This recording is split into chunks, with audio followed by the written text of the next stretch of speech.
السلام عليكم ورحمة الله وبركاته. ازيكم يا حبايبي، عاملين ايه؟ شكرا ليكم وشكرا لذوقكم وشكرا لكل العالم من مصر ومن خارج مصر. بشكركم جدا، الناس المحترمة الأصيلة. أما الناس الخسيسة اللي ملهاش أي لازمة أنا ما بشكرهاش خالص. طبعا انت كلكم قلتوا ما تطلعيش تردي يا أم أحمد وما ترديش. هو ده مش رد، هو ده بس استفهام، بس الناس معينة كده. اللي اول طبعا تعليق اقول لكم كذا تعليق جاييني وجاي عند بنتي وابني، ولكن ولا يعنينا، اللي يعنينا وعلى دماغنا الناس المحترمه الاصيله. جوزك فين يا ام احمد؟ جوزك طفشان منك. جوزك لا يا حبيبتي، جوزي موجود يجعل حسه في الدنيا. جوزي راجل محترم، جوزي راجل اصيل، جوزي الشبشب اللي لابسه يشرف بلد زيك، عشان تكوني عارفه. برد على تعليقك السافل. تاني حاجه، واحده برضو كاتبه لابني: هو ابنك ما عندوش الا التيشيرت ده؟ اكيد دنيا ما بتغسلوش. طب نفترض ان ما عندوش الا التيشيرت ده يا حبيبتي، نفترض، ايه اللي يغيظك انت ولا ايه اللي يتعبك انت؟ جوزك فيه املايه، كنت نايمه في حضنه يا حبيبتي وفلتيه ولقيتي فيه املايه؟ شفتيه يا حبيبتي؟ لا يا حبيبتي، جوزي بفضل ابني بفضل الله وبامر الله عنده هدوم تلبس عيلتك كلها، عشان تكوني عارفه. بس من تواضع لله رفع. بس تاني تعليق جاي عندي وعند بنتي وعند ابني: هو انتوا يا تفصيل ما وراكوش الا الصواني؟ الصواني دي يا حبيبتي من البيت. لو مرات ابني نزلت لي صواني من خير جوزها وجوزها من خير ابوه، وكله من فضل الله. بنتي نزلت صينيه من خير حماها وجوزها وحماتها، وكله من فضل الله. احنا مش تفصيل، انت اللي ناقصه وناقصه الحب والمودة والإنسانية واللمة والعيلة الحلوة. عشان كده لا تعرفي معنى الصواني، ولا تعرفي معنى إن واحدة تنزل لحماتها الصبح، ولا تعرفي إن واحدة تنزل تصبح على حماتها ويا حلاوة دخلتها وهي شايلة صينيتها. انت لا هتدوليها ولا هتدوها دي أصلا. احنا مش تفصيل، احنا عنا ملانة ونشمنا ايدينا نشبع، واللي يفيض منا ياكل بلد زيك، وكله بفضل الله وبعون الله. تاني تعليق برضو، تعليقات كتيرة الحمد لله والحمد لله، يعني الايميلات اللي بتتعمل وبتتغير كتيرة. على السطح، ايه رأيكم في قعدة السطح امبارح؟ شفتوا التعليق بقى؟ احنا مرضناش نمسحنا، طبعا عملنا بلوكات لناس كتيرة قوي، ولكن التعليق ده انا قلت لهم سيبوه. ايه القرف ده؟ ايه القرف اللي انتوا عايشين فيه ده؟ هي تقرفك وتقرف اهلك وتقرف البشقه اللي انت منها يا شيخه. هو انت شفتي السطح قرف؟ الحمام، الحمايه اللي حمى الرسول عليه الصلاه والسلام ده قرف؟ الطيور دي قرف؟ المواشي دي قرف؟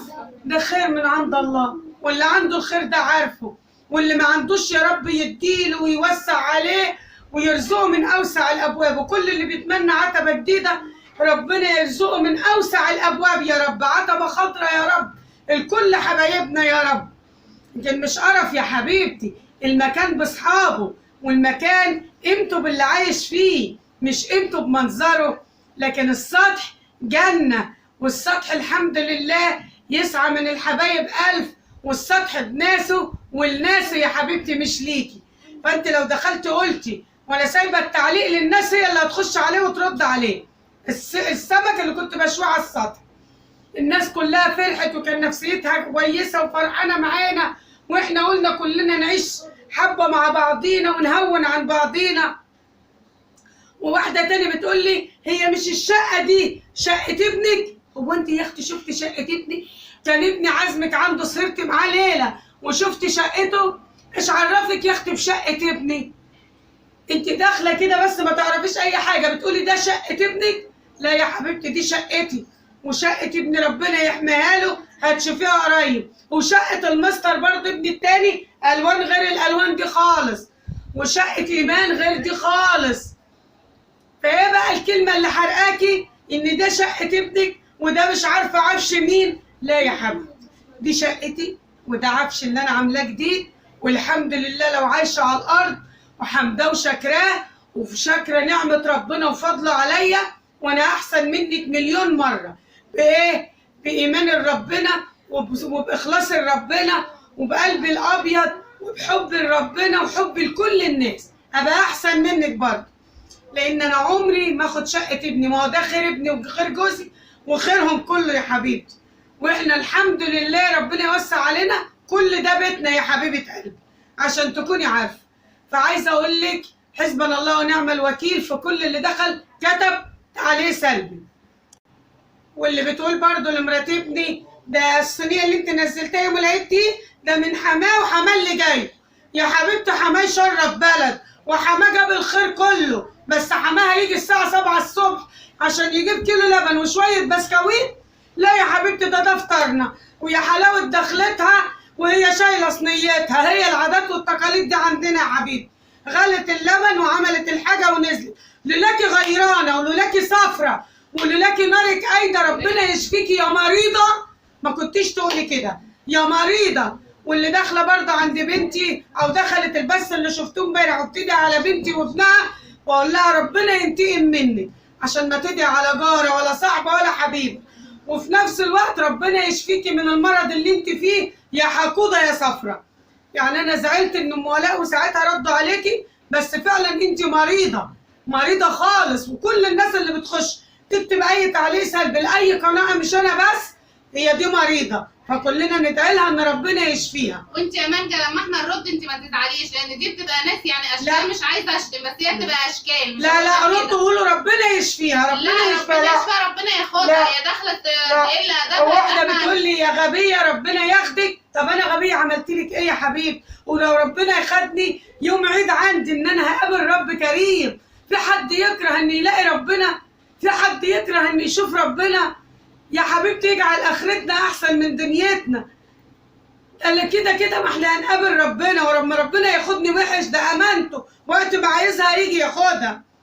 بس عايزه اقول لك انت مريضه، والله مريضه.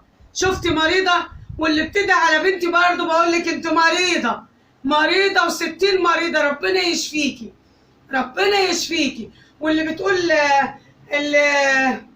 المطبخ بتاعك برضه ده، المطبخ ده عماله الايميل ده يكتب المطبخ ده مش عارفه بس من انهي بلد كتبت لي عليه تقول لي مطبخك صغير ومطبخنا كبير، بس مطبخك بيطلع اشكال والوان. عايزه اقول لك ان مطبخ ده اللي بيتعمل فيه ما تعرفيش تعمليه لا انت ولا اهلك ولا اللي خلفوك. المطبخ الصغير ده بيعمل نعمه ربنا اكبر نعمه واكبر كميه، عشان انت غبيه وجعانه. ولولاكي غبيه وجعانه ما تقوليش كده. احنا كان زمان ما فيش مطابخ، كان عيشش وكان اوض وكان فرن بنخبز فيه، كان نعمه ربنا علينا. ماله المطبخ ده؟ طلع مدرسين ومحاميين وشهادات عاليه احسن منك ومن ابوكي كمان. شفتي احسن منك ومن ابوكي، وتلاقيكي عندك مطبخ اوضه وقصر، بس صدقيني من غضب ربنا عليكي ما انتش حاسه بالنعمه اللي في ايديكي، لكن انا حاسه بيها وحمداه وشكراه. ومطبخي فضل ونعمه من عند ربنا، ويطلع اكل لا عمرك هتدوقيه ولا تعرفي تعمليه. اللي بتعمليه انت يا مانجا في يوم ما تعملوش هي في سنه. لو قعدت 100 سنه مش هتعرف تعمليه. فعايزه اقول لكم بلاش السفاله، بلاش الوقاحه، بلاش قله الادب ليا وعند القنوات كلها. بتكلم بلسان الجميع القنوات. بلاش اللي عنده تعليق سلبي يوفره. بلاش تشيلوا ذنوب. انا ما استاهلش انكم تشيلوا الذنوب دي عشاني. انا انسانه بسيطه جدا جدا جدا واقل من خلق الله، بس عند ربنا الحمد لله. يجعل قيمتي يا رب كبيره يا رب، ويجعل منزلتي عند ربنا كبيره يا رب. ولكن عايزه اقول لكل اللي بيكتب تعليق سلبي حسبنا الله ونعم الوكيل. وجوزك فين؟ هو انت جوزي هتتجوزيه عايزه تشوفيه؟ ما جوزي حسه في الدنيا قاعد اهو، بس هيظهر ليه؟ في ناس محترمه بتطلع جوازها في القناه معاها، في ناس ما بتطلعش جوازها. هي الاتنين واحد. انا جوزي ما بيطلعش، انا جوزي راجل محترم كبير مقام على دماغي وربنا يخليهولي يا حبيبتي. لكن انت عايزه جوزي في ايه؟ اصل جوزك طفشان منك، اصل جوزك مش عارف ايه. طب ما تدوري على نفسك الاول. هو انت فوقيكي خرا وتحتيكي خرا بتقولي اف ريحه خرا؟ ما تدوري على نفسك الاول. وانا جوزي هيطفش مني ليه؟ ليه هيطفش مني؟ احنا يا حبيبتي لا فراق الا بالخناق. الواحده بتتجوز فينا لا فراق الا بالخناق. فخلي عندكم دم، بلاش سفاله، بلاش وقاحه، بلاش قله ادب عندي وعند جميع القنوات غيري. فهقول لك حسبنا الله ونعم الوكيل في كل اللي يكتب تعليق سلبي وكل اللي يحط ديسلايك. حسبنا الله ونعم الوكيل، وربنا يصلح حال كل اللي كتب تعليق ايجابي وينورها له ويشفيه ويعافيه ويفكها عليه يا رب. بلاش سفاله، بلاش وقاحه، بلاش قله ادب. ابقي تعالي شوف ابني كده، نامي معاه ولا اقعدي معاه بات عنده ليله عشان تشوفي تلعبوا فيه ايه. شفت مراته انت ما بتغسلوش؟ شفت انت مراته ما بتغسلش يا اختي؟ لا ده مراته تغسل لبلد يا حبيبتي، والهدوم اللي عنده تلبس بلد. بس ابني محترم، ابني من متواضعه لله رافعه، عيالنا متربيين مش سفله وقليله ادب.